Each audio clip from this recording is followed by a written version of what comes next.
As we reported earlier, there's new movement toward peace in the Middle East, including the first meeting in 10 years between Jordan's King Hussein and Syrian President Hafez al-Assad. Among the major differences between these two key Mideast players is their relationship with PLO leader Yasser Arafat. King Hussein signed an accord with Arafat in February, but Syria expelled Arafat and plays host to more radical PLO factions that oppose him.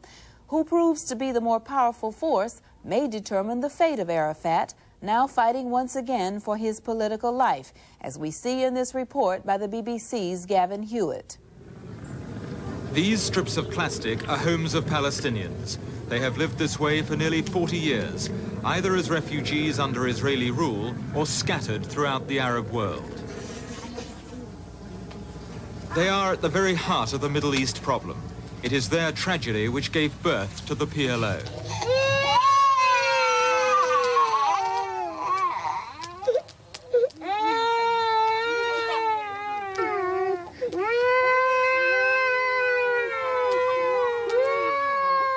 Alia Sheda is frustrated and in despair. She can expect no help from the PLO. For today, it is in disarray and her husband is lost to the cause. Why is she living in these conditions here? ليش عايشة في هذه الظروف الصعبة هنا؟ ايش بدها اسوي؟ جوزي محبوس، وايش بدها اسوي؟ She says, what can she do? Her husband is imprisoned and that's why. Why is her husband in prison? ليش جوزك محبوس? بيقولوا قالوا المنظمة. She says that he was charged with being a member of the PLO. What is she going to do now? How is she going to look after her children? ايش بدك تعملي هالقيت لما مع اولادك وإشي؟ ايش بدي اسوي؟ التوكل ربي. What can I do? I'll stay like that and wait. The Palestinians are used to waiting, but never has the PLO, which most of them support, been so militarily weak and politically impotent. In recent weeks, PLO chairman Yasser Arafat has been in orbit around the Arab capitals, attending a succession of crisis meetings.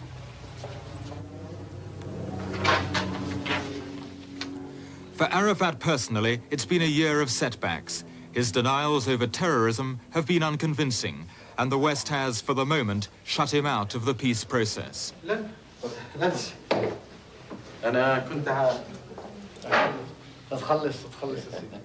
Inside his private office in Amman, he meets with his inner circle. Among them is Bishop Curry, who was recently sent to London, along with Mohammed Milhelm, for talks with the British government, only to see the meeting cancelled. For what's at issue is the PLO's credibility. For while Arafat dispatches his ambassadors of peace, men like Abu Jihad, the PLO's military commander, is waging war against Israel. Arafat is being told by Arab leaders that killing and talking isn't working. Has the policy of a gun in one hand and the olive branch in the other, has that policy failed, do you think? No. The world finds it very confusing. No, at all. Is not the world saying, who is the real Mr. Arafat? Both of them. Because I am carrying the olive branch and the gun to protect this olive branch. In 16 years, Yasser Arafat built an army of fighters and saw the PLO recognized as the voice of the Palestinians. The world was undecided. Was Arafat a terrorist or peacemaker? But wherever the Middle East was discussed, the PLO could not be ignored. That may be changing.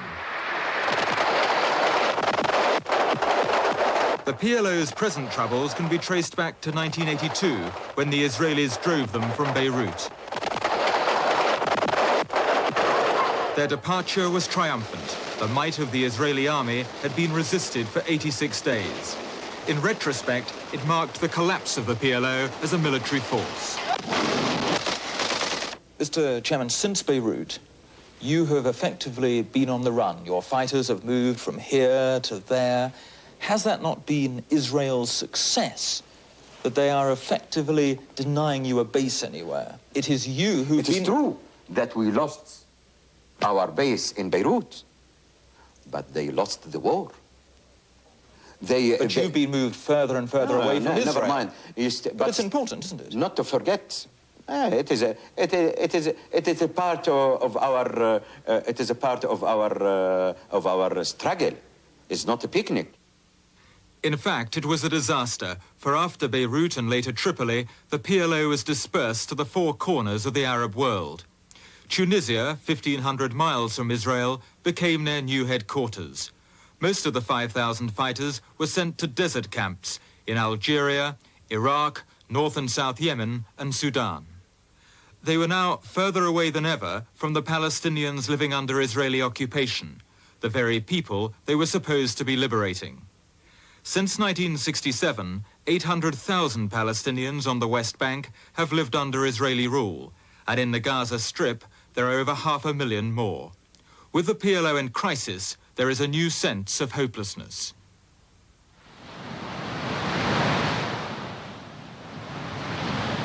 The Gaza Strip is one of the most congested places on earth. 2/3 of the people are the families of refugees who fled their homes in 1948 on the formation of the Israeli state. For nearly 40 years, they've lived in camps, a constant reminder that the problem of the Palestinians remains unresolved. The Israelis, they say, are trying to squeeze them out. They're not allowed to improve these shacks without Israeli permission. If they disobey, their houses are demolished. These people count themselves as PLO supporters. Few of them believe, however, that Yasser Arafat can do anything to help them. She's saying that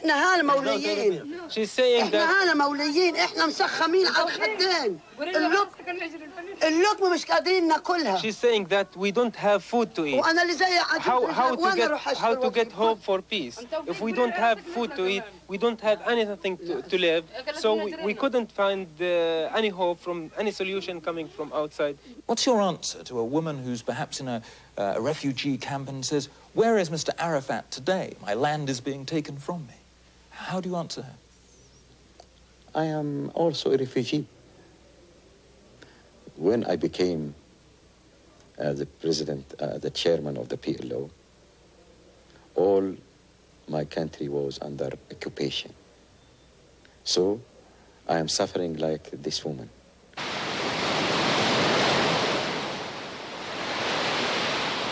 Even though the Gazans want an end to occupation, many have become dependent on Israeli society.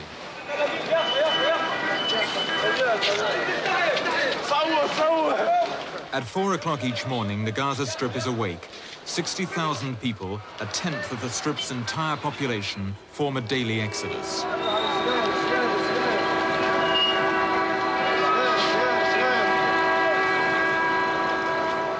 Thousands of buses and taxis head north, where the Gazans carry out the menial jobs in the Israeli cities. The echoes of Soweto are unmistakable. The Gazans are not allowed to sleep in Israeli areas, but must return to the Strip each evening.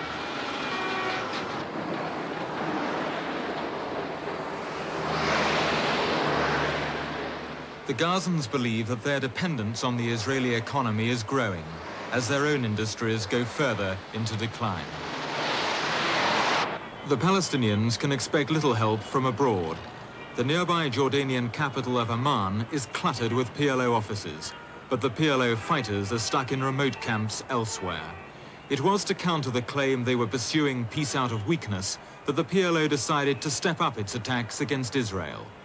According to the Israelis, it was at the Regency Hotel last December that the PLO gave the task to Force 17, an elite unit which guards Arafat. For the PLO, it was the road to disaster. September the 26th this year, an Israeli yacht anchored at Larnaca Marina in Cyprus was attacked by 3 Palestinians. They demanded the release of members of Force 17 held in Israel. The PLO denied involvement, while at the same time claiming those aboard the yacht were Israeli agents. When the gunmen gave themselves up, it was discovered that the Israelis had been shot dead. The Palestinian gunmen began life sentences last week, still not admitting publicly for whom they were working. but the incident was to do lasting damage to Arafat's credibility. Certainly, all three of them, including the British gunman Ian Davison, were known for their close and recent connections with the PLO. We have declared that we have no relation. It's true that there are some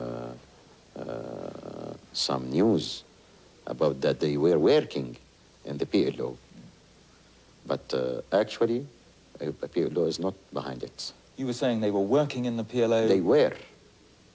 But not when they were carrying out the operation? No.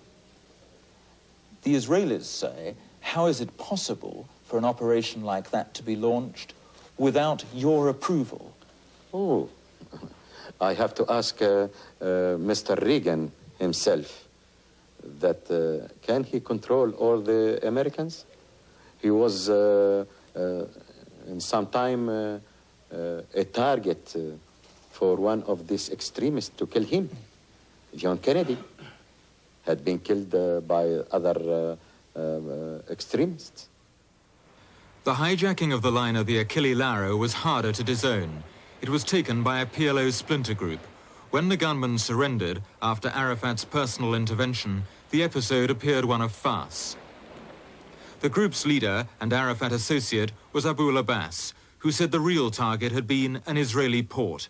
Later it was learned that Leon Klinghoffer, a 69-year-old Jewish-American cripple, had been shot dead. The PLO was seen as out of control, with Arafat evasive and defensive. Instead of thanking the PLO and thanking the Egyptian government, because according to our coordination, we succeed to safeguard 400 the crew and the passengers of this ship, Italian ship. They are making a big story because one of the passengers had been killed. We are against it.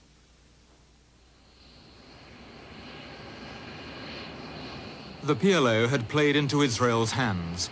After the first of the incidents, they had sent their air force 1,500 miles across the Mediterranean to attack the PLO's headquarters in Tunisia.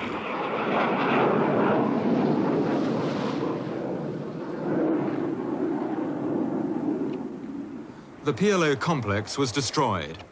Arafat narrowly escaped. Israeli officials have told us that the Tunis raid was a continuation of what it had started in Beirut, namely the dispersal of the PLO. Tunis was chosen in preference to Jordan to remind the Arab world of Israel's long arm.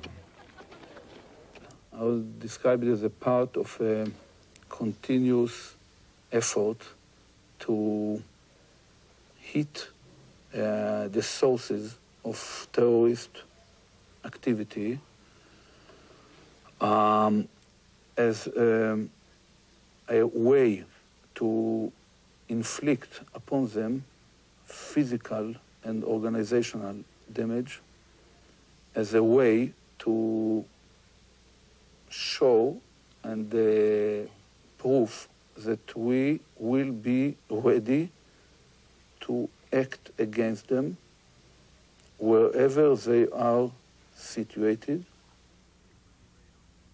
Since the Israeli raid on Tunisia, PLO fighters have been on the move again. In the camp just outside Tunis, there are few fighters left. Fearing further Israeli raids, the North Yemenis have closed down 2 PLO bases. Jordan has expelled Abu Tayyib, the leader of Force 17. In the last few weeks, the fighters have reassembled in the only country still prepared to take them in large numbers. A secret desert base in Iraq, about 150 kilometers outside Baghdad, is now the main base for PLO fighters. But they live under the strictest supervision. The camp is controlled by the Iraqi army, and none of the fighters can carry their weapons outside the camp. It is the Iraqis and not the PLO who decide who can visit the fighters. And even Yasser Arafat must inform the authorities before he can visit his own men. For the PLO, it's a tough deal. They have a base, but they have little or no freedom of action.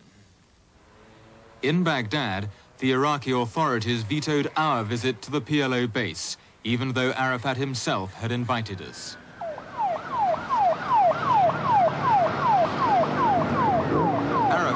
as he travels through the streets, is given all the noise and attention of a visiting head of state.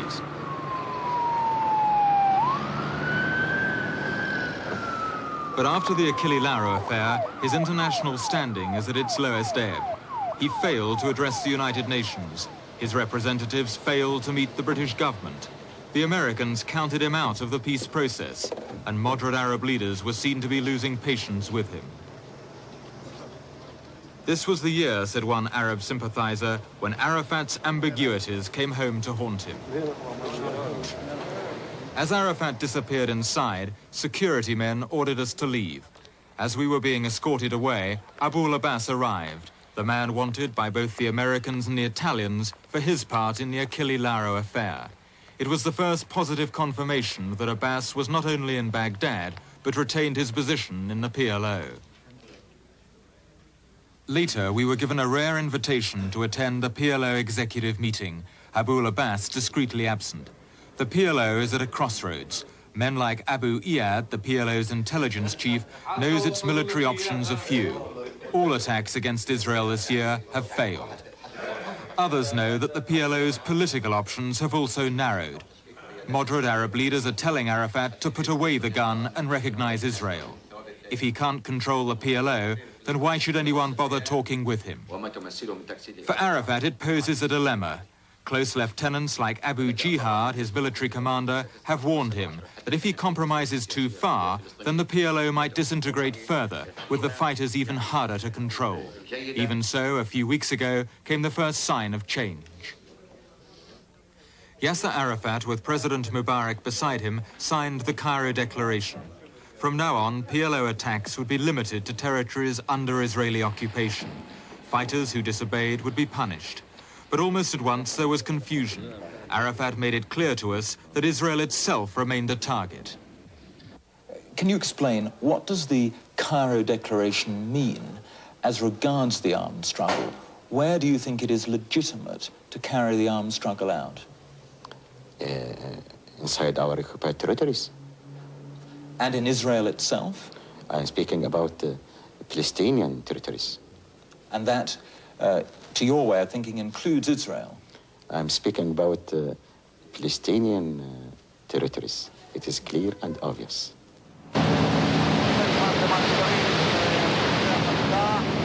The difficulty for the PLO is that Israel is a fortress state with the most powerful military machine in the Middle East.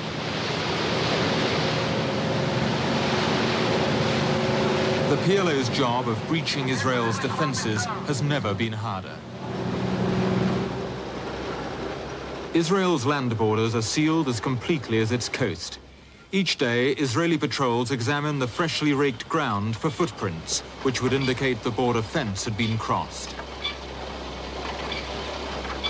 More importantly for the PLO, Israel has cowed all its neighbors into cooperating. In the case of Jordan, a fighter faces up to 6 years in prison if caught trying to enter Israel. For the PLO, it all adds up to a daunting obstacle course. Inside Jordan, PLO fighters walk in the hills in sight of the land which they regard as home. These men were recently released from Israeli jails in a prisoner exchange. Some had been involved in PLO attacks, others had helped organize them. Today, there's little or no work for a PLO fighter. Indeed, potential recruits are told to stay inside the occupied territories. الزراعة اللي طالعة منها نشفي بيضة هيك شريحة بيضة على الطرف أول ما تصل الجبل ما هي فصائل والجبل مباشرة. For these men, the future is not resistance, but exile. Now I can see my homeland, but I can't reach. I can't go there. I know that the military machine, the Israeli military machine, prevent me to return. And if I return, I know that they will kill me. The danger for Yasser Arafat is of appearing a lame duck leader, unable to make war, excluded from making peace. Moderate Arab leaders, while still insisting there can be no peace without him, are bullying him to recognize Israel as the best hope of winning back Palestinian land. Are you prepared to recognize Israel's right to exist? Simple and clear. I am ready to accept all United Nations resolutions and the international legality. I am not ready to offer these cards through one of these interviews. Why can't you answer that question clearly? I have many cards. I have small cards. I haven't many cards to play with it. Is that a very difficult question for you to answer? No, but I have to be honest for the rights of my people. I am representing the aspiration of my people. I have to be honest with them.